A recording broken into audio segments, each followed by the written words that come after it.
Hello friends, welcome to my YouTube channel. Okay, आज हम बात करेंगे Redmi K20 and K20 Pro के बारे में।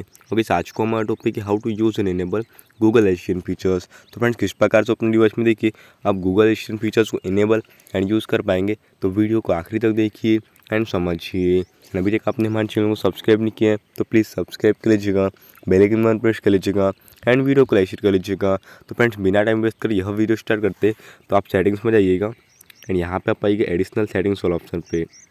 इस प्रकार से यहाँ पे आप बटन शॉर्टकट वाला ऑप्शन पे जाइएगा गाइस एंड यहाँ पे आपको नीचे में देखिए press and hold the power button for 0.5s to turn on Google assistant वाला ऑप्शन मिल जाता है। तो फ्रेंड्स, अगर आप पावर बटन पे स्विच करके रखते प्रेस करके रखते तभी भी आपके फोन में गूगल असिस्टेंट फीचर्स इनेबल हो जाता है।